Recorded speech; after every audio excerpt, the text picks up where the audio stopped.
আমৃত্যু ভালোবাসি তোকে। পর্ব ৪৯। লেখনীতে সালমা চৌধুরী। মিষ্টির কথা শুনে মেঘের চোখের তারাগুলো ঝলমল করছে। চোখের সামনে আবিরের হাস্যোজ্জ্বল চেহারা ভেসে উঠছে। অমনি মেঘ চোখ বন্ধ করে ফেলেছে।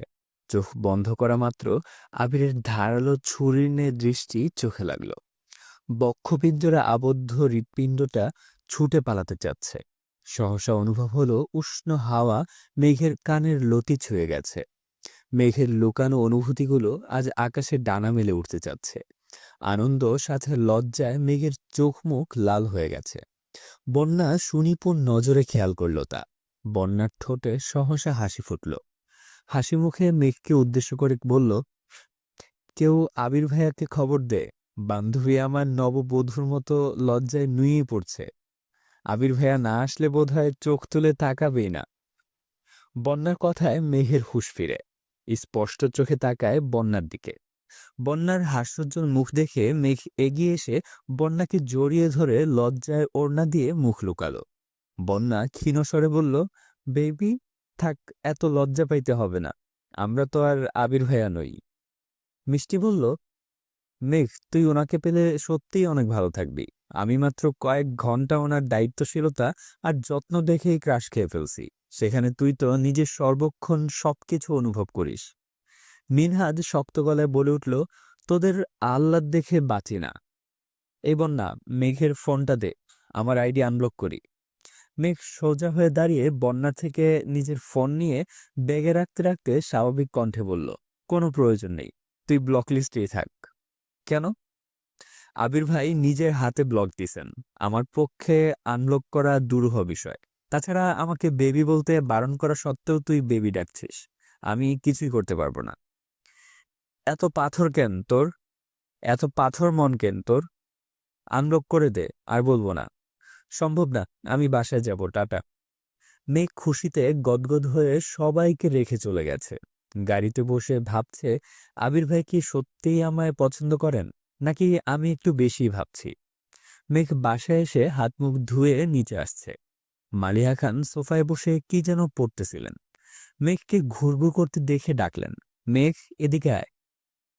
বড় আম্মুর ডাক শুনে মেঘ সোফায় এসে বসতেই মালিয়া খান মৃদু স্বরে বললেন, কিছু খাবি? না, খিদে নেই। তাহলে ঘুরতেছিস যে? আম্মুরা কোথায়? তোর আম্মু কাকিয়ারা শপিংয়ে গেছে। মেঘ ফোঁস করে শ্বাস ছেড়ে বলল, আমায় নিয়ে গেলে না কেন? আমায় নিয়ে গেল না কেন? তুই যেতিস নাকি? হ্যাঁ। আজকে আর কিভাবে যাবি? তুই বরং অন্যদিন যাস। আমি খেতে দিচ্ছি, তুই ঠান্ডা মাথায় খেয়ে নে। মেঘ স্বাভাবিক কণ্ঠে বলল, তোমার খেতে দিতে হবে না, আমি একাই খেতে পারবো। মেঘ মন খারাপ করে রান্নাঘরে চলে গেছে। রাস্তায় আসতে আসতে মেঘ ভাবছিল শপিংয়ে গিয়ে আবিরের জন্য নিজে পছন্দ করে পাঞ্জাবি কিনে নিয়ে আসবে। কিন্তু আম্মুরা মেঘকে না বলেই চলে গেছে। মেঘ খাবার খেয়ে রুমে এসে শুয়ে আছে। মাথায় শুধু আবির ভাই ঘুরছে। শুয়ে বসে কোনোভাবেই ভালো লাগছে না। কয়েকবার ফোনে আবিরের নাম্বার বের করেছে, কিন্তু কল দেওয়ার সাহস পাচ্ছে না। কোনোভাবেই যখন ঘুম আসছিল না, তখন মেঘ উঠে চুপি চুপি আবিরের রুমে চলে গেছে। রুম জুড়ে মাতাল করা এক সুগন্ধ, যা মেঘের মস্তিষ্কের নিউরনে অনুরণ অনুরণন তুলছে।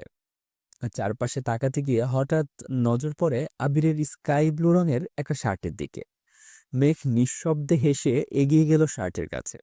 শার্টটা কাছে আনতেই আবিরের গায়ের গন্ধ স্পষ্ট নাকে লাগলো। আবেশে মেঘের চোখ বন্ধ হয়ে আসছে। প্রিয় মানুষের স্পর্শ যেমন দেহ আর মন উভয়কে আন্দোলিত করে, তেমনি প্রিয় মানুষের গায়ের গন্ধেও তীব্র আকর্ষণ কাজ করে। মেঘ কিছুক্ষণ শার্টটাকে জড়িয়ে ধরে অকস্মাৎ জামার উপরে শার্টটা পরে নিল। মেঘ কিছুক্ষণ শার্টটাকে জড়িয়ে ধরে অকস্মাৎ জামার উপরে শার্টটা পরে নিল। আবিরের শার্ট মেঘের গায়ে অনেকটা পাঞ্জাবির মতো লাগছে, যেমন মোটা তেমনি লম্বা। মেঘ ড্রেসিং টেবিলের সামনে গিয়ে চোখ তুলে তাকাতেই লজ্জায় দু হাত দিয়ে মুখ ঢেকে ফেলেছে। খানিক বাদে দু আঙুল ফাঁক করে এক চোখে তাকিয়ে নিজেকে দেখতে লাগলো। খুশিতে দু হাত মেলে রুমে ঘুরতে লাগলো। ঘুরতে ঘুরতে ধপ করে বিছানায় এসে বসে পড়েছে। দু হাতে শার্টের কলার ঠিক করে হাতা টেনে বিছানায় শুয়ে দীর্ঘ শ্বাস ছেড়ে চোখ বন্ধ করল। চোখে ভাসছে গত ৯ মাসে আবিরের সঙ্গে কাটানো একের পর এক অপরূপ মুহূর্ত। এসব ভাবতে ভাবতে কখন যে ঘুমিয়ে পড়েছে মেঘ নিজেও জানে না। আবির বিকেলের দিকে বাসায় আসছে। রুমে ঢুকতেই থমকে দাঁড়ালো। নিচের বিছানায় মেঘকে ঘুমন্ত অবস্থায় দেখে তীক্ষ্ণ দৃষ্টিতে তাকালো। আশেপাশে তাকিয়ে সম্পূর্ণ রুম ভালোভাবে নিরীক্ষণ করলো। ব্যাগটা রেখে কয়েক মুহূর্ত প্রখর নেত্রে চেয়ে রইল প্রেয়সীর অভিমুখে। ঘুমের মধ্যেও মেঘের ঠোঁটের কোণে হাসি লেগেই আছে। মেঘের পরনে নিজের শার্ট দেখে মুচকি হাসল। আবিরের নিষ্পলক দৃষ্টি আটকে আছে মেঘের ঘুমন্ত চেহারায়। আনমনে অনেক কিছু ভেবে নিয়েছে। মেঘকে ডাকার জন্য একবার এগিয়ে গেল, কিন্তু মেঘের গভীর ঘুম দেখে ডাকতে ইচ্ছে করেনি। তাই শাওয়ার নিতে ওয়াশরুমে চলে গেছে। শাওয়ার নিয়ে বেরিয়েও দেখল মেঘ ঘুমে নিমগ্ন হয়ে আছে। কি করবে কিছুই বুঝতে পারছে না। মনের ভেতর অস্থিরতা, মস্তিষ্কে বিচরণ করছে নানান রং বেরঙের নিষিদ্ধ প্রেমানুভূতি। ইচ্ছে করছে প্রেয়সীর চাঁদের ন্যায় মুখ বিবরে ভালোবাসার পরশেকে দিতে, কিন্তু কিভাবে সম্ভব? আবিরের প্রেয়সী যে এখনো অবুঝ। আবির ঠোঁটে হাসি রেখে মেঘের দিকে ঝুঁকে এসে চুল ঝাড়তেই পানির ছিটা মেঘের চোখে মুখে পড়ে। মেঘ ঘুমের মধ্যেই ভ্রু কুঁচকাল, কিন্তু সজাগ হওয়ার কোনো নামই নিল না। আবির রুম থেকে বেরিয়ে বেলকনিতে গেল। বাসার পরিস্থিতি বোঝার চেষ্টা করল। মিমরা এখনো ফিরেনি। মালিয়া খান নিজের রুমে। আবির আবারও রুমে আসছে। মেঘের দিকে ভালোভাবে তাকাতে পারছে না, আবার না তাকিয়েও থাকতে পারছে না। অন্যদিকে বাসার মানুষের চিন্তা তো আছেই। হুট করে কেউ চলে আসলে আর মেঘকে এভাবে আবিরের রুমে দেখলে কি হবে তাই ভেবে পাচ্ছে না। বাধ্য হয়ে শেষ পর্যন্ত মেঘের মাথার কাছে বসে। মেঘের চুলে আলতোভাবে হাত বুলিয়ে মোলায়েম কণ্ঠে ডাকল, মেঘ। মেঘ ঘুমে বিভোর হয়ে আছে। আবির পুনরায় ডাকল, মেঘ। মেঘ ঘুমের মধ্যেই বলল, হুম, ওঠ। মেঘ এবার ঠাস করে চোখ মেলল। আবিরের চোখে চোখ পড়তেই আশেপাশে চোখ ঘোরালো। এটি আবিরের রুম বুঝতে পেরেই তাড়াহুড়ো করে উঠে বসল। আবির ভাই বিছানায় ঘুমিয়ে পড়েছিল ভেবেই লজ্জায় মেঘ চোখ তুলে তাকাতে পারছে না। মেঘের আকাশচুম্বী লজ্জা দেখে আবির থমথমে কণ্ঠে বিড়বিড় করল, রাগ উঠলে এ লজ্জা কোথায় হারায় যায়। মেঘ উঠে চলে যেতে নিলে আবির মেঘের বাহু চেপে ধরে। সদ্য ঘুম ভাঙায় মেঘ কথা বলতে পারছে না। আবির দাঁড়িয়ে মেঘের কাছে এগিয়ে এসে শুধালো, এসবের মানে কি? মেঘ আবিরের দৃষ্টি খেয়াল করে নিচে তাকাতেই রীতিমতো কেঁপে উঠল। পরনে আবিরের শার্ট দেখে মেঘের শরীর ঘামতে শুরু করেছে। ভয় আর লজ্জায় মেঘ আড়ষ্ট হয়ে যাচ্ছে। চিবুক নামিয়েছে গলায়। কিছু বলার ভাষা নেই। মেঘের অস্বাভাবিকতা বুঝতে পেরে আবির মেঘকে ছেড়ে দিয়েছে। মেঘ সঙ্গে সঙ্গে দরজার দিকে ছুটল। বেলকনিতে গিয়ে শার্ট খুলে পুনরায় আবিরের রুমের দরজা পর্যন্ত এসে শার্ট বিছানার দিকে ছুঁড়ে ফেলে নিজের রুমে চলে গেছে। আবির ঠোঁটে হাসি রেখে দরজার দিকে তাকিয়ে রইল। কিছুক্ষণ পরেই মিমরার শপিং করে বাসায় আসছে।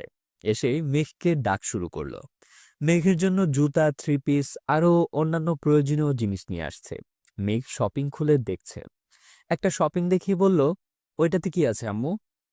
হালিমা খান শপিং ব্যাগটা মেঘের দিকে এগিয়ে দিয়ে বলল, আবির আর তানভীরের জন্য শার্ট আছে ওটাতে। মেঘ গম্ভীর গলায় বলে, পাঞ্জাবি আনোনি? পাঞ্জাবি তেমন ভালো লাগে নাই, তাই আনেনি। ও। হালিমা খান আদিকে পাঠালেন আবিরকে ডাকার জন্য। আবির নিচে আসতেই মেঘ লজ্জায় মিমের পেছনে গিয়ে লুকিয়ে পড়েছে। আকলিমা খান আবিরকে 2টা শার্ট দিয়ে বলল, দেখো পছন্দ হয় কিনা। আবির দাঁত বের করে হাসল। তারপর স্বাভাবিক কণ্ঠে বলল, তোমাদের পছন্দকে আমি কখনো খারাপ বলছি? তা বলনি, কিন্তু খুব ভালো লাগছে সেটাও কখনো বলো না। তুমি এত বছর বাহিরে ছিলে, তোমার পছন্দ অপছন্দ সম্পর্কে তেমন ধারণা নেই, তাই একটু চিন্তায় থাকি।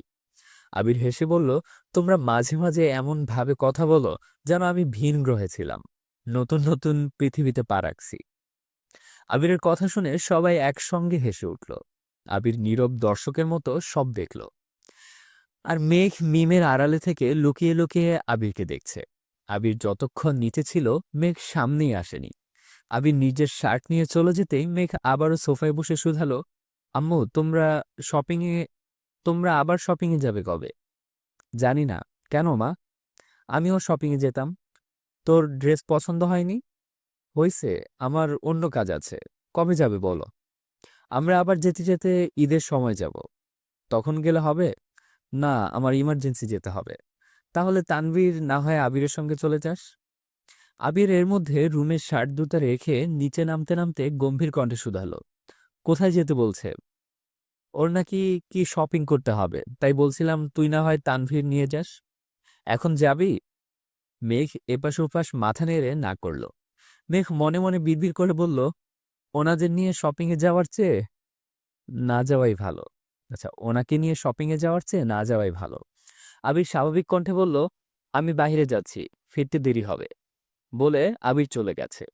মেঘ রুমে যেতেই দেখল ফোনে মিনহাজ একের পর এক কল দিচ্ছে। মেঘ ফোন রিসিভ করতে মিনহাজ বলল, তুই কি আমায় আনব্লক করবি না মেঘ? আমি পারবো না, সেটা তোকে আগেই বলেছি। আর এতবার কল দিয়ে ফোন নম্বরও ব্লক করে দিবে বলে দিলাম। আর এতবার কল দিলে ফোন নম্বরও ব্লক করে দিব বলে দিলাম। থ্রেড দিচ্ছিস মেঘ? মনে করে দিচ্ছি।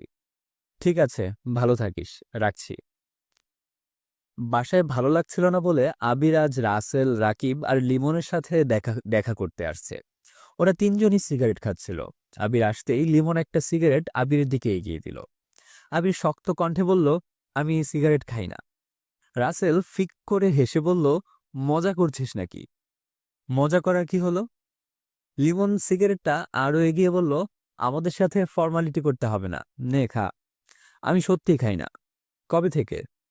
অনেকদিন হবে। ছাড়লি কেন?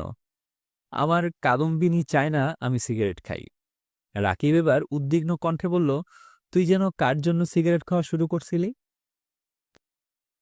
যার ধরেছিলাম তার জন্যই ছেড়েছি। সমস্যা আছে কোনো? না, একদমই না।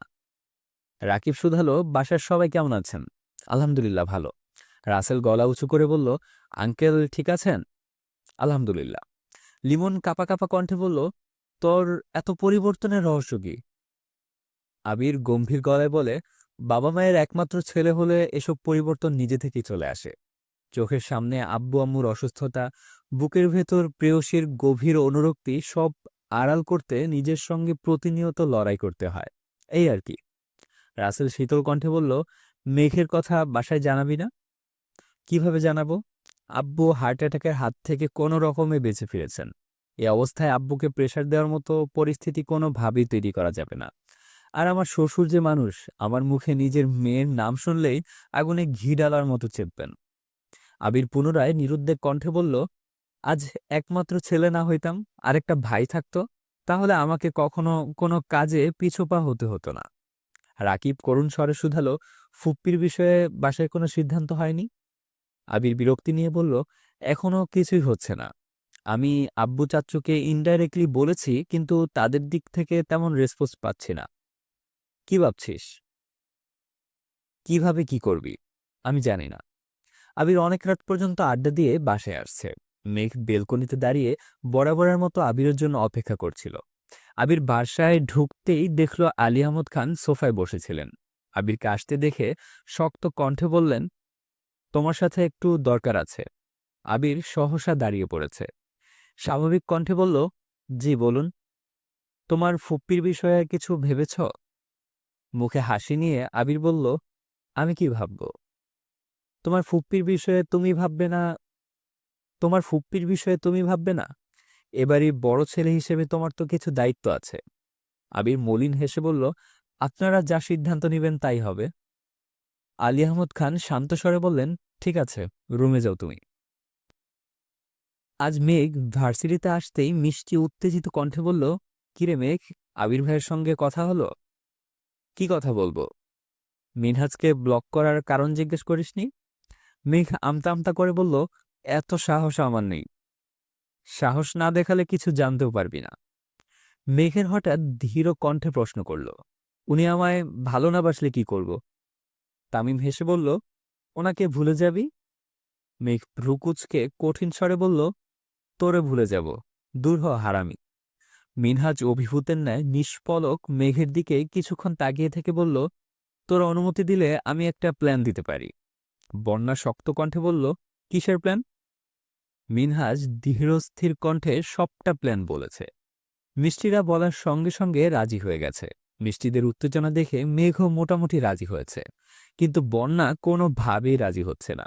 মেঘকে বোঝানোর চেষ্টা করছে, কিন্তু মিষ্টি, মিনহাজ আর তামিমের কথা শুনতে শুনতে বন্যার কথা মেঘ পাত্তাই দিচ্ছে না। রাতে খাবার টেবিলে বড়দের খাওয়া শেষে আবির, তানভীর, মিম, মেঘ বসে খাবার খাচ্ছিল। তানভীর উঠে যেতেই মেঘ মিমকে উদ্দেশ্য করে বলল, মিম, তোর সাথে আমার অনেক কথা আছে। কি কথা আপু? মেঘ বিড়বিড় করে বলল, আমার ভার্সিটির ফ্রেন্ডদের কথা বলছিলাম না তোকে? হ্যাঁ, এখন কি হয়েছে? আবির দীর্ঘ মনোযোগ দিয়ে মেঘের কথা শুনছে। মেঘ ঢোক গিলে ধীর কণ্ঠে বলল, আমার এক ফ্রেন্ড মনে হয় আমাকে পছন্দ করে। তোকে ছবি দেখাবো নে, খেয়ে রুমে আসিস। মিম আচ্ছা বলে চোখ তুলতেই নজর পড়ে আবিরের দিকে। আবির অগ্নি দৃষ্টিতে তাকিয়ে আছে মেঘের দিকে। মিম সে দৃশ্য দেখে টেবিলের নিচ দিয়ে মেঘকে চিমটি কেটে বিড়বিড় করে বলল, আপু চুপ করো, ভাইয়া তোমার কথা শুনে ফেলছে। মেঘ মিমের কথায় তেমন পাত্তা না দিয়ে আবারও বলল, ওরা তোর কথা খুব বলে, তোকে নিয়ে একদিন ওদের সাথে দেখা করতে যাবনে, ঠিক আছে? ভয়ে মিমের কণ্ঠ ভিজে এলো। দাঁতে দাঁত চেপে বলল, সময় হলে যাব, এখন চুপ করো তুমি। মেঘ উত্তেজিত কণ্ঠে পুনরায় বলল, জানিস মিম, ওর নামের প্রথম অক্ষরও এম। আবির সঙ্গে সঙ্গে খাবার রেখে দাঁড়িয়ে পড়েছে। হালিমা খান উদ্বিগ্ন কণ্ঠে শুধালেন, কিরে, খাবার শেষ না করে উঠে পড়লি যে? খেতে ইচ্ছে করছে না। কেন, কি হয়েছে তোর? কিছু না। আবির রাগে ফুঁসতে ফুঁসতে রুমে চলে গেছে। মেঘ এবার দীর্ঘশ্বাস ছেড়ে চোখ তুলে তাকালো। মেঘের নেত্রদ্বয় টলমল করছে। আবিরের সামনে এভাবে কথা বলা মেঘের কাছে তৃতীয় বিশ্বযুদ্ধের সমতুল্য। ভয়ে মেঘের হাত পা কাঁপছিল। নিচ দিকে তাকিয়ে কোনো রকমে কথাগুলো বলেছে মেঘ। আবির কোনো দিকে না তাকিয়ে রুমে চলে গেছে। মেঘ গভীর রাত পর্যন্ত টিভি দেখেছে আর আবিরের জন্য অপেক্ষা করেছে। প্রায় 1টা নাগাদ মেঘ রুমে গিয়ে শুয়ে পড়েছে। পরদিন সকালে আবার খাবার টেবিলে আবিরের সঙ্গে দেখা। মেঘ কোনোভাবেই আবিরের চোখের দিকে তাকায় না, কারণ আবির ভাইয়ের চোখে চোখ রাখলেই মেঘের সবকিছু গুলিয়ে যাবে। বড়দের কথার মাঝখানে মিম কি একটা কথা বলেছে, কিন্তু কেউ মিমের কথা কানেই নেয়নি। মেঘ মিমকে উদ্দেশ্য করে উচ্চস্বরে সচেতন কণ্ঠে বলল, শোন মিম, যেখানে গুরুত্ব পাবি না সেখানে কখনো কোনো কথা বলবি না। যেখানে গুরুত্ব পাবি সেখানেই নিজের মতামত দিবি। মেঘের বিজ্ঞান ন্যায় কথা শুনে মিম আহাম্মকের মতো তাকিয়ে আছে। মেঘের অধিবিদ্যের ন্যায় কথা শুনে তানভীর আশ্চর্য নয়নে তাকিয়ে শুধালো, বনু, তুই এভাবে কথা বলছিস কেন? কে তোকে প্রাধান্য দেয়নি বল শুধু। মুজাম্মেল খান ভারী কণ্ঠে বললেন, কেন, তাকে কি করবা? তানভীর ধীর কণ্ঠে বলল, কিছু করব না। মেঘ তানভীরের দিকে তাকিয়ে তটস্থ হয়ে বলল, এমনি মিমকে বুঝাচ্ছি। আবিরের আখিজোড়া মেঘের পানে গভীরভাবে অনুবন্দী হয়ে আছে। মেঘ তানভীরের থেকে নজর সরিয়ে মাথা নিচু করে ফেলল। মিনহাজের পরিকল্পনায় মেঘ এমনটা করছে যাতে আবিরের মনের ভাব বুঝতে পারে। খাবার টেবিলে যে যার মতো খাবার খাচ্ছে, অথচ আবিরের দৃষ্টি মেঘেতেই স্থির। মেঘ যে ইনডাইরেক্টলি আবিরকে খোঁচা দিচ্ছে, এটা আবিরের বুঝতে বাকি নেই। মেঘ খাবার খেয়ে চুপচাপ উঠে গেছে। আবির কিছুক্ষণ নিবিড় চিন্তায় মগ্ন থেকে খাওয়া শেষ করে অফিসে চলে গেছে। আবির আজ অফিসের কাজে কোনোভাবেই মনোযোগ দিতে পারছে না। আবিরের বুকের ভেতর অদৃশ্য হাওয়া বইছে, হৃদয়ের তোলপাড় চলছে। এসিতে বসেও শরীর ঘামছে। দুশ্চিন্তায় আবিরের শ্যামবর্ণের চেহারা কালচে বর্ণ ধারণ করেছে। ফাইল এলোমেলো অবস্থায় ফেলে টেবিলের উপর মাথা রেখে শুয়ে আছে। রাকিব একটা ফাইল নিয়ে রুমে ঢুকে আবিরকে দেখেই তাড়াতাড়ি এগিয়ে এসে বলল, কি হয়েছে আবির, অসুস্থ লাগছে? আবির টেবিল থেকে মাথা তুলতেই আবিরের অসহায় মুখ দেখে রাকিব ভ্রু কুঁচকে বলল, কোনো কিছু নিয়ে দুশ্চিন্তায় আছিস? মেঘ ইদানিং কেমন জানি ব্যবহার করছে। কেমন করতেছে? ডিরেক্ট কিছু বলে না, তবে কেমন জানি ঠ্যাস দিয়ে কথা বলে। রাকিব মৃদু হেসে বলল, তোকে পরীক্ষা করছে হয়তো। তা বুঝার বয়স আমার হয়েছে। তাহলে দুশ্চিন্তা কি নিয়ে করছিস? খোঁচাখুচিটা যদি সিরিয়াল খোঁচাখুচিটা যদি সিরিয়াস রূপ নেয়, তার জন্য ভয় হচ্ছে। আমি সেদিন ওর আইডি থেকে মিনহাজ ছেলেটাকে ব্লক করেছি। ও তেমন কোনো রিয়াকশন দেখায়নি, আনব্লকও করেনি। ঠিকই ভার্সিটিতে ঘন্টার পর ঘন্টা ওই ছেলেগুলোর সাথে আড্ডা দেয়। রাকিব গম্ভীর কণ্ঠে বলল, তুই যে এই বিষয়ে কোনো না কোনো দিন দুশ্চিন্তায় পড়বি সেটা আমার অজানা নয়। তোকে কম করে হলেও হাজারবার বলছি তোকে কম করে হলেও হাজারবার বলছি, তুই একবার ওদের সাথে পার্সোনালি দেখা করলে এত কাহিনীর কিছুই হতো না। আমি রাগ কন্ট্রোল করতে পারি না, জানিস তো। এখন পর্যন্ত যে কয়জনকে নিজের হাতে মেরেছি সব কয়টা তেরামির জন্য মার খেয়েছে। ভালোভাবে কথা বলতে গেলে তারা মানতে চায় না, গায়ের জোর, এলাকার দাপট দেখায়। সহ্য করতে না পেরে আমার তাদের মারতে হয়। মিনহাজদের সাথে দেখা করতে গেলে তারা যে সেম কাজ করবে না তার কি গ্যারান্টি আছে? তীব্র আক্রোশ থেকে দিব মাইর তীব্র আক্রোশ থেকে দিব মাইর। কোনো না কোনোভাবে সে কথা মেঘের কানে যাবে, আর মেঘ ভাববে আমি ইচ্ছেকৃত ওর বন্ধুদের মেরেছি, আর তা নিয়ে তুলকালাম কাণ্ড ঘটাবে। এমনিতেই ওর সাথে রাগারাগি শেষ নেই। এই ঘটনার জের ধরে দেখা যাবে কথা বলাই বন্ধ করে দিয়েছে। তানভীর বা আমি তো বলতেই পারতাম তানভীর বা আমি তো বলতেই পারতাম। হ্যাঁ পারতি, কিন্তু মেঘ ঘুরে ফিরে আমাকেই ভুল বুঝতো। কারণ প্রাইমারি স্কুলে থাকাকালীন জয় নামের ছেলেটার জন্য ওকে মেরেছিলাম। এত বছর পর ভার্সিটিতে উঠে দুটা ছেলে বন্ধু হয়েছে, এখন মেঘকে না মেরে ওদেরকে মারা হয়েছে। মেঘ কি এতটাই বোকা যে কিছুই বুঝবে না? তোরা মারলে ছেলেগুলো মেঘকে ডিটেলস বলবে, আর কাউকে দিয়ে মারালে সেটাও বলবে। সবভাবেই দোষ গিয়ে আবির আর তানভীরের উপরই পড়বে। তোর এই সুদূর প্রসারী চিন্তাভাবনার জন্যই নিজের মনোবল হারাচ্ছিস, দিনকে দিন বদমেজাজি হয়ে যাচ্ছিস। মেঘের সাথে কারণে অকারণে রাগ দেখাচ্ছিস, আর এই সুযোগে ছেলেগুলোরও অতি বার বাড়তেছে। আবির কিছুক্ষণ নিশ্চুপ থেকে আর চোখে রাকিবের দিকে তাকিয়ে শুধালো, কেন আসছিলি? রাকিব সঙ্গে সঙ্গে ফাইল এগিয়ে দিল, বাড়তি কথা বাদ দিয়ে কাজে মনোযোগ দিল। অফিস শেষে আবির কিছু স্ট্রিট ফুড আর 2টা আইসক্রিমের বক্স নিয়ে বাসায় আসছে। মেঘ সোফায় লম্বা হয়ে শুয়ে টিভি দেখছিল। আবিরকে ঢুকতে দেখে তাড়াতাড়ি উঠে বসতে বসতে কাকে কল দিল। অপর পাশে কল রিসিভ করা মাত্রই মেঘ হাসি মুখে রাজ্যের গল্প শুরু করেছে। আবির খাবারগুলো ডাইনিংয়ে রাখতেই মিম আর আদি ছুটে গেল। আবির তির্যকভাবে মেঘের দিকে তাকালো। আবির বাসায় আসছে বা খাবার নিয়ে আসছে সেদিকে মেঘের বিন্দুমাত্র খেয়াল নেই। সে তার কথা বলায় এতটাই মগ্ন যে আশেপাশে তাকানোর সময়ই নেই। আবির কপাল গুটিয়ে সিঁড়ির কাছে চলে গেছে। বাসায় যে যাই আনুক না কেন প্রথম ডাকটা মেঘকে দেয়, আর মেঘ খাবার পরিবেশন করে মিম আর আদিকে নিয়ে খায়। আজ মেঘ কথা বলছে দেখে মিম মেঘের জন্য খাবার নিয়ে আসছে। মেঘের দিকে এগিয়ে দিয়ে কিছুটা উঁচু স্বরে বলল, আপু নাও।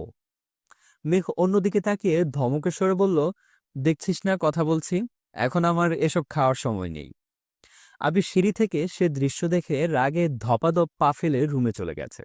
মেঘ ধমকটা মিমকে দিলেও সেটা যেন আবিরের হৃদয়ে গিয়ে লেগেছে। মেঘ আজ পর্যন্ত এমন কাজ কখনো করেনি। বন্যারা কারো সাথে কথা বন্যারা বা কারোর সাথে কথা বললেও আবির তানভীর আসলে কথা শেষ করে কল কেটে দিত। অথচ আজ তার ভিন্ন রূপ। আবির চলে যেতেই মেঘের গম্ভীর কণ্ঠে বলল আবির চলে যেতেই মেঘ গম্ভীর কণ্ঠে বলল, ফোন রাখ, এখন খাবো আমি। মিম ধমক খেয়ে মন খারাপ করে মেঘের জন্য আনা খাবার আবার নিয়ে গেছে। মিম ধমক খেয়ে মন খারাপ করে মেঘের জন্য আনা খাবার আবার নিয়ে গেছে। মেঘ তপ্ত স্বরে বলল, এই মিম, আমার ভাগ আমায় দিয়ে যা। মিম মন খারাপ করে বলল, তুমি না বললে তোমার এসব খাওয়ার সময় নাই?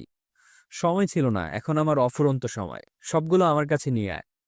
মিম খাবারগুলো মেঘের কাছে নিয়ে চলে যেতে নিলে মেঘ মিমের হাতে টান দিয়ে মেঘের পাশে বসিয়ে হেসে বলল, রাগ করছিস? সরি বাবু। মিম কিছু বলছে না দেখে মেঘ দুহাতে মিমকে কাতুকুতু দেওয়া শুরু করলো। সহসা মিমের ছোট্ট দেহ কম্পিত হলো। নড়তে নড়তে বলল, আপু ছাড়ো। মেঘ হাসতে হাসতে বলল, তুই যতক্ষণ না হাসবি ততক্ষণ ছাড়ব না। কাতুকুতু সহ্য করতে না পেরে মিম হাসতে শুরু করলো। মেঘ সঙ্গে সঙ্গে কাতুকুতু দেয়া থামিয়ে দিয়েছে। দুবোন গল্প করতে করতে আবিরের আনা খাবারগুলো খেয়েছে। আদি নিজের ভাগের খাবার নিয়ে আগেই রুমে চলে গিয়েছিল। কিছুক্ষণ পর গল্প করতে করতে মেঘ মিমের উড়োতে মাথা রেখে শুয়ে পড়েছে। মিম মেঘের চুলে হাত বুলিয়ে মৃদুস্বরে বলল, কি হলো আপু? মেঘ লাজুক হাসল আর বলল, জানিস, আমি একজনের প্রেমে পড়েছি। মিম উত্তেজিত কণ্ঠে চেঁচিয়ে উঠল, সত্যি?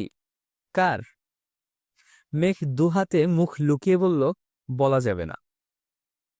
প্লিজ আপু বলো, কে সে? আছে কেউ একজন। পছন্দ করো? না, ভালোবাসি। আপু বলো না প্লিজ। খুব শীঘ্রই বলবো। দোয়া কর যেন খুব তাড়াতাড়ি সফল হতে পারি। ফিয়ামানিল্লাহ।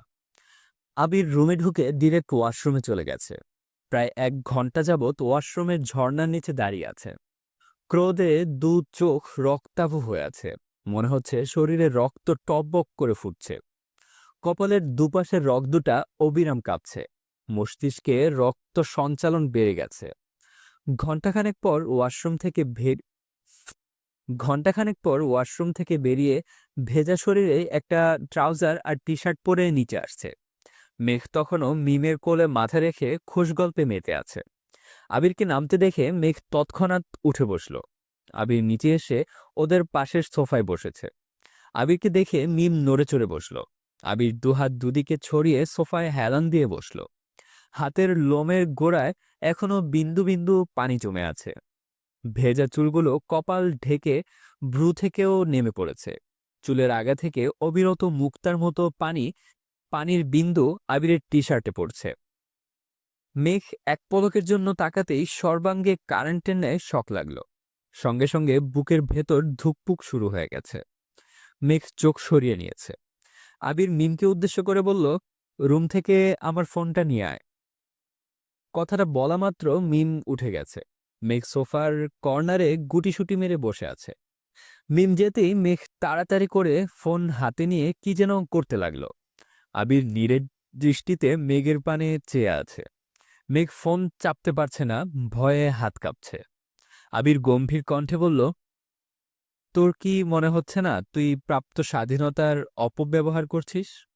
আবির গম্ভীর কণ্ঠে বলল, তোর কি মনে হচ্ছে না তুই প্রাপ্ত স্বাধীনতার অপব্যবহার করছিস?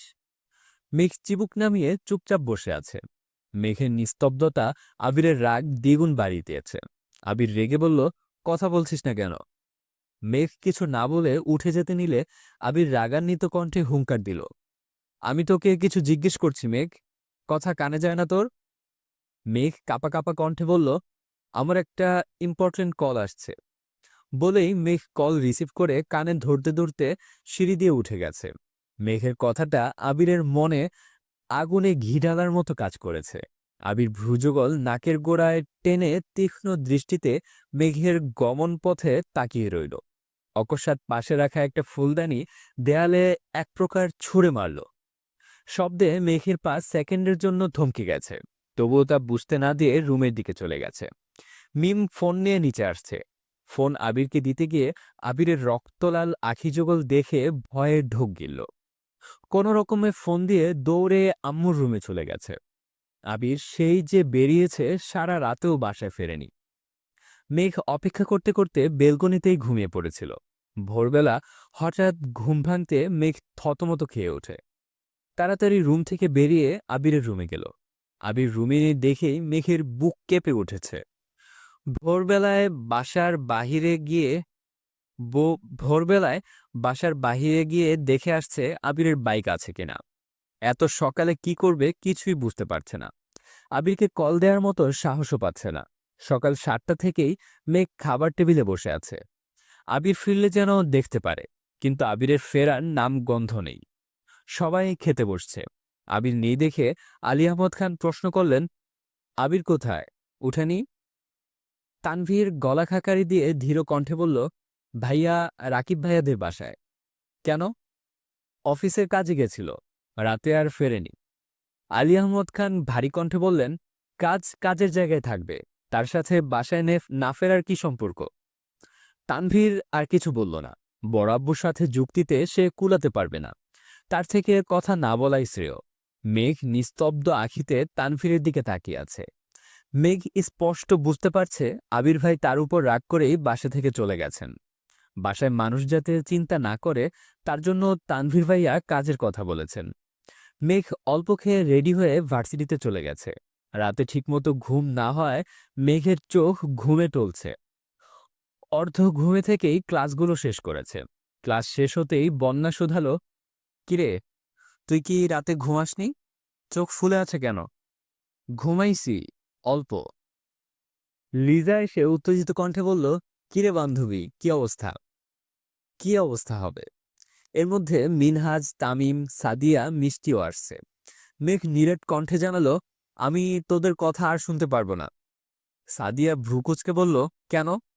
মেঘ ধমকের স্বরে বলল, আজকে তোদের কথা মতো কাজ করতে গিয়ে আমার আবির ভাই বাসা থেকে চলে গেছেন। সারা রাত বাসায় ফিরেনি। আমি বেলকনিতে বসে থাকতে থাকতে ওখানেই ঘুমিয়ে পড়েছি। বন্যা ধীর কণ্ঠে বলল, মেঘ, তোকে আগেই সাবধান করেছে। তুই আমার কথা কানেই তুলছিস না।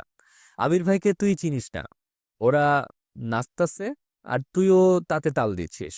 এখনো সময় আছে, এসব বাদ দে। উনি মনের ভাব প্রকাশ করতে না চাইলে শুধু শুধু ওনাকে জোর করিস না, প্লিজ। পরে দেখবি ভালোর বদলে উল্টো খারাপ হবে। মেঘ কিছু বলার আগে মিনহাজ গম্ভীর কণ্ঠে বলল, এই বন্যা, তুই থামবি? মেঘ, তুই একদম ঠিকঠাক রাস্তায় যাচ্ছিস। বন্যার কথায় কান দিস না। উনি যদি তোকে পছন্দ করে তাহলে উনি প্রকাশ করবে, আর পছন্দ না করলে ডিরেক্ট চ্যাপ্টার ক্লোজ। এভাবে ঝুলে থাকার কোনো মানে হয় না, বুঝলি? সাদিয়াও সঙ্গে তাল দিল, হ্যাঁ সত্যিই তো। মেঘ ওনাকে পছন্দ করে। উনি কি এসব বুঝে না, নাকি বুঝেও না বোঝার ভাব নেয়? সবটা ক্লিয়ার করা প্রয়োজন। ওনার মনে কি চলে তা জানলে মেঘ সঠিক সিদ্ধান্ত নিতে পারবে। বন্যা ভরা গলায় বলল, তোরা বোঝার চেষ্টা কর। মেঘ তোদের মতো এত বুঝদার আর স্ট্রং না। উল্টোপাল্টা আচরণ করলে আবির ভাই মেঘকে মেরেই ফেলবে। মিনহাজ রাগী স্বরে বলল, কোন অধিকারে মারবে? কার এত সাহস যে মেঘের গায়ে হাত তুলবে? মেঘ, তোকে কিছু বললে তুই শুধু আমায় বলবি, বুঝলি? বন্যা উপহাসের স্বরে বলল, তোকে দাপট দেখাতে আগেই নিষেধ করেছিলাম। তোকে দাপট দেখাতে আগেই নিষেধ করেছিলাম। তুই আবির ভাইয়ার সম্পর্কে জানিস না, তাই দয়া করে চুপ থাক। মেঘ, তুই তো ওনাকে চিনিস, প্লিজ আমার কথা মান। ওদের কথা মতো এমন কাজ করিস না, প্লিজ। মেঘ নিরুপায় হয়ে সবার দিকে তাকালো। একদিকে বন্যা বারণ করছে, অন্যদিকে বাকি সবাই বলছে মেঘ যা করছে একদম ঠিক করছে। অন্যদিকে আবির ভাই রাগে বাসা থেকে চলে গেছেন। মেঘ এখন কি করবে? মিনহাজ ফটাফট বলা শুরু করলো, দেখ মেঘ, উনি তোর আচরণে রেগে বাসা থেকে চলে গেছে, মানে ওনার মনে কিছু একটা আছে। এখন সেটা আমাদের প্রকাশ করাতে হবে। মাঝপথে ছেড়ে দিলে তুই জীবনেও তোর কাঙ্ক্ষিত কথা জানতে পারবি না। এখন তুই ভাব, বন্যার কথা মেনে এভাবেই চলবি, নাকি আমাদের কথা মেনে তোর আবির ভাইয়ের মনের কথা শুনবি? মেঘ বোকার মতো তাকিয়ে আছে। লিজা পুনরায় বলল, তোর প্রেম রোগের বছর হয়ে যাচ্ছে, আর কতদিন ওনার পিছু পিছু ঘুরবি বলতো? উনি ভালো না বসলে ওনার চিন্তা মাথা থেকে ঝেড়ে ফেলে অন্য কারোর সাথে সম্পর্কে যাবি। প্রয়োজনে ছেলে আমরা ঠিক করে দিব, তবুও ওনার মোহে এভাবে পড়ে থাকিস না। প্রায় 1 ঘন্টা সবাই মিলে মেঘকে জ্ঞান দিয়েছে। বন্যা শুরু থেকে শেষ পর্যন্ত ডিরেক্ট না।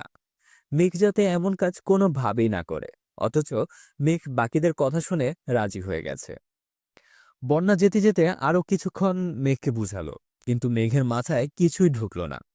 মেঘের মনে মস্তিষ্কে শুধু একটাই চিন্তা, আবির ভাইয়ের মুখে ভালোবাসি শব্দটা শোনা, সেটা যে কোনো মূল্যেই হোক। মেঘরা চলে যেতেই তামিম মিনহাজকে প্রশ্ন করল, তোর মনে কি চলছে বলতো? মিনহাজ উল্টো প্রশ্ন করল, কেন? তুই মেঘকে উস্কাচ্ছিস যাতে আবির ভাইয়ের মনের ভাব জানতে পারে? কাহিনী কি? মিনহাজ গলা খাকারি দিয়ে বলল, আমি মেঘকে পছন্দ করি। ওর প্রতি বেধক অনুভূতিও আছে, কিন্তু ওর মনে আমার জন্য বিন্দুমাত্র কিছু নেই। ওর মস্তিষ্কে আবির ভাইয়া ছাড়া কিছুই নেই। এই অবস্থায় আমি যত চেষ্টা করি করি ওর মনে আমার জায়গা করতে পারবো না। দেখলি তো, আবির ভাই আমায় ব্লক দিয়েছে। এই খুশিতে সেদিন সবাইকে চকলেট দিল। এমত অবস্থায় আমি কোনো কিছুই আশা করতে পারি না। তামিম বিশ্বের সময় তাকিয়ে বলল, তাহলে তুই তোর অনুভূতি কোরবান করে মেঘকে আবির ভাইয়ের সঙ্গে মিলিয়ে দিতে চাচ্ছিস? মিনহাজ রাশভারী কণ্ঠে পুনরায় বলল, হতে পারে তাই, আবার উল্টোটাও হতে পারে। যেমন? মিনহাজ লম্বা করে শ্বাস টেনে বলা শুরু করল, দেখ, মেঘ প্রায় ৯ মাস যাবৎ আবির ভাইয়াকে পছন্দ করে। আমাদের সাথে ওর বন্ধুত্ব প্রায় ৪ থেকে ৫ মাসের। তার মানে আমাদের সাথে পরিচয়ের আরো ৪-৫ মাস আগে থেকে মেঘ উনাকে পছন্দ করে। মেঘ যথেষ্ট কিউট আর লক্ষ্মী একটা মেয়ে।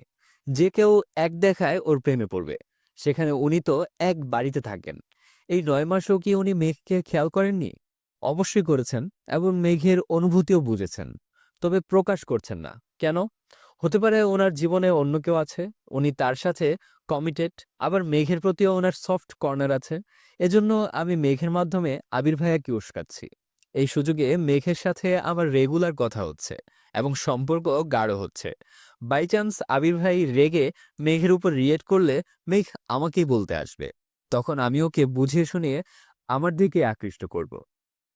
তামিম শুকনো ঢোক গিলে বলল, ভাবতে অবাক লাগছে তুই আমার বন্ধু, এত চিকন বুদ্ধি নিয়ে ঘুমাস কিভাবে? মিনহাজ খিক খিক করে হেসে উঠল। হাসতে হাসতে বলল, তুই বলছিলি ওনারা ইচ্ছাকৃত ওনাদের অবস্থান বুঝাতে আমাদের মেঘের বার্থডেতে ডেকেছিল। আবির ভাইয়া প্ল্যান করতে পারলে আমি কেন পারবো না? আর যদি আবির ভাই মেঘকে ভালোবাসি বলে দেন, তখন কি করবি? তখন মেঘের চিন্তা মাথা থেকে জেরে ফেলবো। তবু বিষয়টার সমাধান হওয়া দরকার। সপ্তাহ কেটে যাচ্ছে, অথচ মেঘের ব্যবহার অপরিবর্তিত। আবিরকে এড়িয়ে চলা, আবিরকে দেখিয়ে দেখিয়ে ফোনে কথা বলা, ইচ্ছাকৃত খোঁচানো সবই চালাচ্ছে। আবির দু একবার মেঘের সঙ্গে কথা বলতে চেয়েছে, কিন্তু মেঘের ব্যস্ততা আর পাত্তা না দেয়ায় আবির আর কিছু বলেনি। মেঘকে মেঘের মতোই ছেড়ে দিয়েছে। তানভিরাজ এমপির সাথে একটা প্রোগ্রামে ব্যস্ত। সকালে না খেয়ে বেরিয়েছিল। আবির দুপুর পর্যন্ত আব্বুর অফিসের কাজ শেষ করে বিকেলে নিজের অফিসে আসছে। গুরুত্বপূর্ণ একটা মিটিং আছে।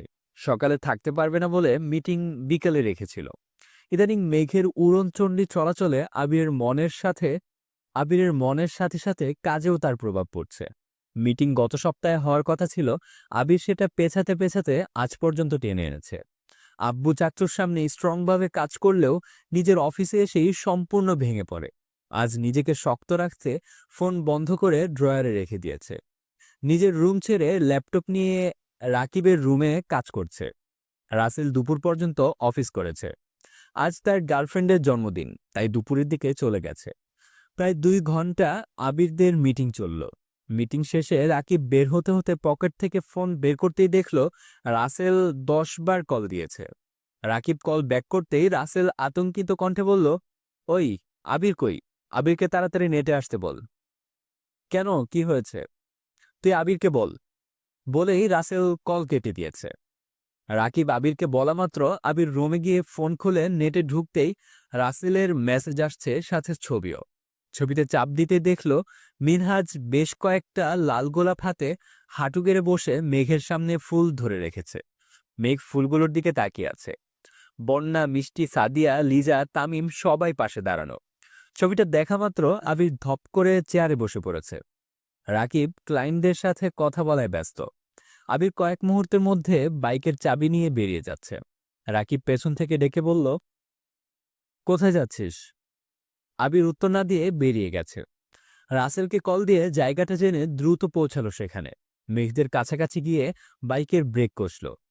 মেঘরা সবাই গোল মিটিং করে বসে চা খাচ্ছিল। মিনহাজের হাতে এখনো একগুচ্ছ লাল গোলাপ। রাসেল আর তার গার্লফ্রেন্ড কিছুটা দূরেই বসেছিল। আবির মেঘদের কাছে আসতেই সবাই মাথা উঁচু উঁচু করে তাকালো। চায়ের কাপ সাইডে রেখে সবাই একসঙ্গে দাঁড়ালো। মেঘ আবিরের শ্যামবর্ণের চেহারার পানে চেয়ে আছে। সহসা হৃৎপিণ্ডের ধুকপুকানি বেড়ে গেছে, সাথে মনের ভেতরের খুঁতখুঁত লেগেই আছে। আবির চোখ বুজে দীর্ঘ শ্বাস ছেড়ে দুকদম এগিয়ে মেঘের ঠিক সামনে গিয়ে দাঁড়ালো। মেঘ কিয়ৎক্ষণ আহাম্মকের মতো চেয়েই রইল, কিছুই বলল না। আবির প্রখর নেত্রে মেঘের চোখের দিকে তাকিয়ে বাজখাই কণ্ঠে প্রশ্ন করল, এখানে কেন আসছিস? মেঘের অনিচ্ছা সত্ত্বেও ঠোঁটে মিষ্টি হাসি রেখে স্বাভাবিক কণ্ঠে বলল, আড্ডা দিতে। আবির পুনরায় প্রশ্ন করল, শুধুই আড্ডা দিতে? জি। মেঘের কণ্ঠস্বরে নিরুত্তাপ ভাব দেখে আবিরের মেজাজ চরম লেভেলের খারাপ হচ্ছে। বারবার চোখে সেই ছবিটা আসছে। আবির রাগান্বিত কণ্ঠে বলল, সত্যি কথা বল মেঘ। মেঘ নিরুত্তর। মিনহাজ স্বাভাবিক কণ্ঠে বলল, ভাইয়া, মেঘ কিছু বলবে না। আবির ঘাড় ফিরে রক্তাভ চোখে তাকালো মিনহাজের দিকে। কণ্ঠে অগ্নি ঢেলে হুংকার দিয়ে উঠল, স্টপ ইউর মাউথ। আমি তোমার সঙ্গে কথা বলতে এখানে আসিনি। আজ আমার আর মেঘের মাঝে কেউ একটা টু শব্দ করলে তার লাশ পড়বে এখানে। আবিরের লাল চোখ জোড়া দেখে মিনহাজ দৃষ্টি নামিয়ে নিল। আবিরের লাল চোখ জোড়া দেখে মিনহাজ দৃষ্টি নামিয়ে নিল। বন্যাসহ সবাই মাটির দিকে তাকিয়ে আছে। আবিরের হুংকারে ভয়ে সবকটা কাঁপছে। ওদের অবস্থা দেখে আবির নিজেকে শান্ত করার ব্যর্থ চেষ্টা করল, কিন্তু ভেতরের ক্রোধের কাছে হার মানতে বাধ্য হল। আবিরের এমন কাণ্ডে মেঘ অবাক চোখে তাকিয়ে আছে। তিরতির করে কাঁপছে ঠোঁট। বুকের ভেতর হৃৎপিণ্ডটা দিকবিদিক ছুটছে। ভয়ে ঢোক গিলল। আবির মেঘের চোখে চোখ রেখে কণ্ঠ 4 গুণ ভারী করে শুধালো, তুই ওই ছেলেকে পছন্দ করিস? হ্যাঁ কি না? মেঘ নীরের দৃষ্টিতে আবিরের দিকে তাকিয়ে আছে। বারবার ঢোক গিলছে, কিছু বলতে পারছে না।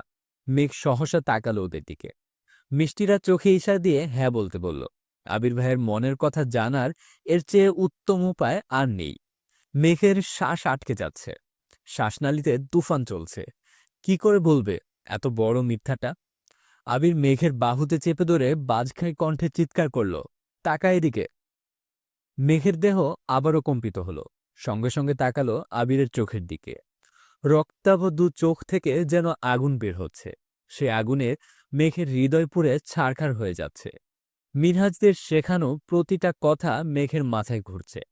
আবির ভাইয়ের মনের কথা জানতে হলে মিথ্যাটা বলতেই হবে। মেঘ ঢোক গিলে ফোঁস করে শ্বাস ছেড়ে গম্ভীর কণ্ঠে বলল, হ্যাঁ। আবির সহসা মেঘের বাহু ছেড়ে দিয়েছে। কয়েক মুহূর্ত মেঘের চোখের দিকে তাকিয়ে রইল। কপাল ঘামছে। আবির হাত দিয়ে কপালের ঘাম মুছে ঘুরে গিয়ে বাইকে বসে বাইক স্টার্ট দিল। রাসেল আবিরকে থামানোর অনেক চেষ্টা করেছে, কিন্তু আবির বাইক থামানোর অবস্থায় নেই। আবির চলে গেছে। মেঘ অকস্মাৎ মাথা ঘুরে পড়তে নিলে বন্যা তাড়াতাড়ি মেঘকে জড়িয়ে ধরে। আবিরের সামনে মেঘ যতই শক্ত কণ্ঠে কথা বলুক না কেন, ভেতরের কম্পনের কাছে সব হার মানতে বাধ্য। মেঘ অজ্ঞান হয়ে বন্যার কোলে শুয়ে আছে। মিষ্টিরা পানি এনে মেঘের চোখে মুখে পানি ছেটাচ্ছে।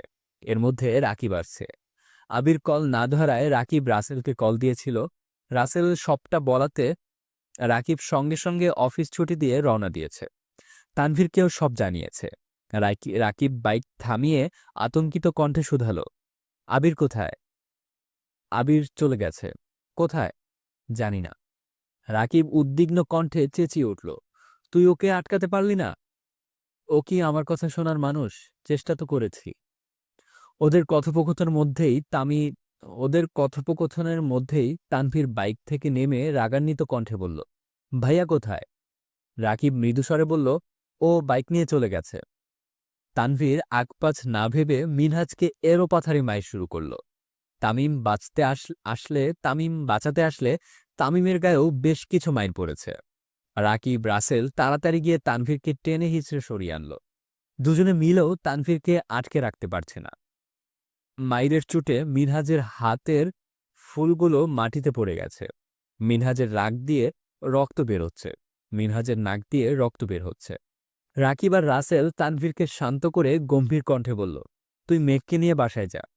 তানভীর মেঘকে ধমক দিতে গেলে রাকিব সঙ্গে সঙ্গে ভারী কণ্ঠে বলল, তানভীর, মেঘকে কিছু বলবি না, চুপচাপ বাসায় নিয়ে যা। তানভীর দীর্ঘ শ্বাস ছেড়ে বন্যার দিকে এক পলক তাকালো। রাগ আর ক্রোধ যেন বেরিয়ে আসতে চাইছে। ঘুরে যেতে নিলে ফুলগুলোর দিকে তানভীরের নজর পড়ে। সঙ্গে সঙ্গে পায়ের জুতা দিয়ে টকটকে লাল গোলাপগুলো পিষে ফেলেছে। মিষ্টিরা চোখ নামিয়ে সেই দৃশ্য দেখল। কেউ চোখ তুলে তানভীরের মুখের দিকে তাকাতে পারছে না। তানভীর বাইকের কাছে যেতে যেতে মিনহাজদের দিকে তাকিয়ে রাগান্বিত কণ্ঠে হুংকার দিল, আমি এখন চলে যাচ্ছি ঠিকই, কিন্তু আমার ভাইয়ের কিছু হলে তোদের খবর আছে বলে দিলাম। তানভীর বাইক স্টার্ট দিয়ে মেঘকে উদ্দেশ্য করে ভারী কণ্ঠে বলল, ওঠ। রাকিব আবারও বলল, মেঘকে চুপচাপ বাসায় নামায় দিবি, রাগ দেখাবি না বললাম। তানভীর মিনহাজদের দিকে একবার তাকালো। গম্ভীর কণ্ঠে রাকিবদের উপর চেঁচিয়ে উঠল, আমার ভাইকে তাড়াতাড়ি খুঁজে বের করো, না হয় লাশ গুম করার ব্যবস্থা করো, আমি আসছি। তো এ পর্যন্ত ছিল পর্ব ৪৯। এতক্ষণ সাথে থাকার জন্য সবাইকে অসংখ্য ধন্যবাদ। পরবর্তী পর্বগুলো খুব তাড়াতাড়ি আসবে। ততক্ষণ সবাই ভালো থাকবেন, সুস্থ থাকবেন। আল্লাহ হাফেজ।